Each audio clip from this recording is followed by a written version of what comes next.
अस्सलाम वालेकुम and welcome back to my channel. आज हम जिस टॉपिक पर बात करने जा रहे हैं वो है जी human rights and constitution of 1973।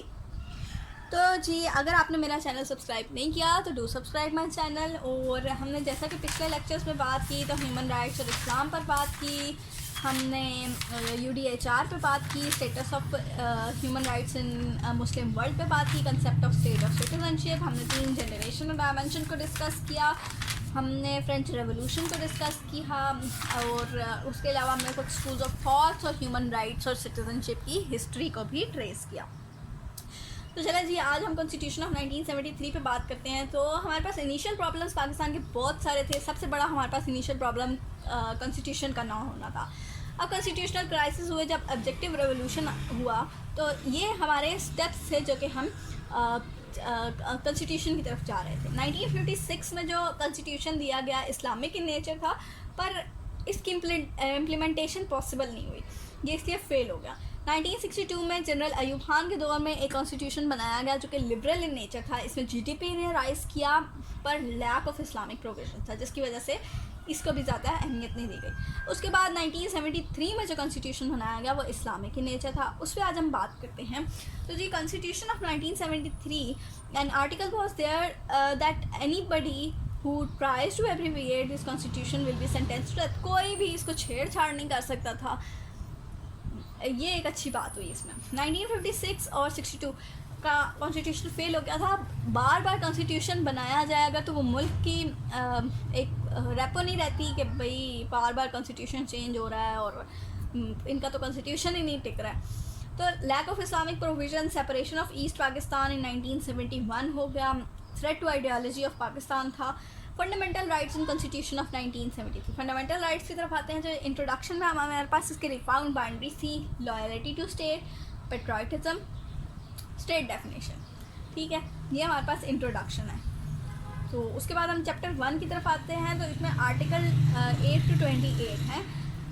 उसके बाद चैप्टर 3 में principles of policy, Islamic way of life, promotion of local government. अब इसके जो टोटल आर्टिकल्स हैं वो 280 हैं। आर्टिकल ऑफ फंडामेंटल राइट्स हमारे पास कौन कौन से हैं? इसमें article 8 laws inconsistent, article 9 security of person और article 10 safeguards as to arrest and detention. Sorry यहाँ पे मैंने लिखा नहीं but it is mention about. और article 10A right to fair trial, article 11 prohibited slavery, force labour, article 12 protection against retrospective punishment, article 13 protection against double punishment and self इंक्रिमेशन।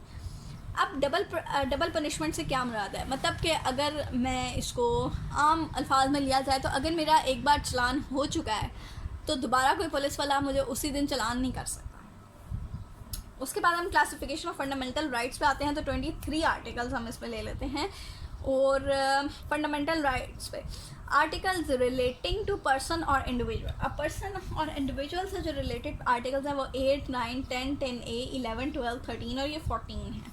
Related to the freedom word 15, 16, 17, 18, 19, 19A, 20, 21 and 22। Rights related to property were 23 and 24, rights related to equality 25, rights related to education 25A, right to non-dissemination 26, 27, right to language 28, right relating to person or individual. Okay, now we will talk about number wise. Article 8 laws inconsistent with or in derogation of fundamental rights to be void। मतलब कोई law नहीं बनेगा fundamental rights के against. No one can make you slave. कोई fundamental rights के against कोई दूसरा law नहीं बना सकता। Article 9 security of a person still have freedom, मतलब लोगों को फ्रीडम है, सिक्योरिटी दी जाएगी, right to education, right to freedom. Okay, article 10 safeguards as to arrest and detention. अगर आपको अरेस्ट भी कर लिया जाता है तो भी आपके पास राइट है कि आप अपना लॉयर हायर कर सकते हैं और बग़ैर वारंट के आपको अरेस्ट नहीं किया जा सकता। Article 10A right to fair trial, article 11 slavery, force labour is prohibited, article 11 is slavery और force labour is prohibited. Article 12 protection against retrospective punishment. Article 13, protection against double punishment and self-incrimination. For Article 14, inviolability of dignity of man. Okay अब जो article 15 से 22 तक हैं अगले, वो related to freedom है. Article 15 कहता है फ्रीडम ऑफ मूवमेंट. अब ये मूवमेंट तहरीक वाली मूवमेंट नहीं है, ये मूव करने वाली मूवमेंट है. इसमें जो है हम किसी भी सिटी से दूसरे सिटी में जो है मूव कर सकते हैं. Freedom of assemblies article 16. Article 17 freedom of association. Article 18 freedom of trade, business profession, आप कोई भी बिजनेस या प्रोफेशन अडॉप्ट कर सकते हैं. Article 19 freedom of speech. Article 19A right to information. Article 20 freedom to profess religion and manage religious institutes. Article 21 safeguard against taxation for purposes of any particular religion. Article 22 safeguards as to educational institutes in respect of religion. Article 23 provision as to property. Article 24 protection of property rights. और उसके बाद rights related to equality पे आते हैं तो article 25 ही सिर्फ इसमें है जो कि इक्वालिटी ऑफ सिटीजनशिप है. Right to education article 25A. The state should provide free and compulsory education to all the children of age 5 to 16, जो कि ऐसा बिल्कुल भी नहीं है हमारी कंट्री में.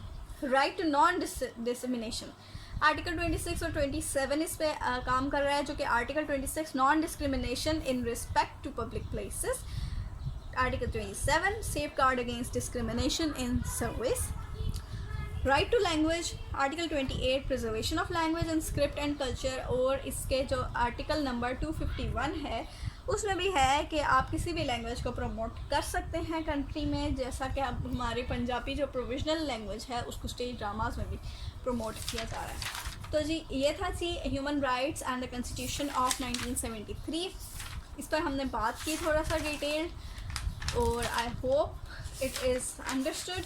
और इससे पहले हमने HR in Islam, human rights in Islam, status of human rights in Pakistan पे बात की. उससे पहले अगर हम चले जाएं तो हमने मुस्लिम वर्ल्ड एज अ जनरल बात की. उसके पहले हमने concept of state of citizenship पे बात की, उसके 3 जनरेशन्स पे बात की, UDHR पे बात की और ह्यूमन राइट्स के बेसिक कंसेप्ट्स पे बात की और इसकी हिस्ट्री को ट्रेस किया.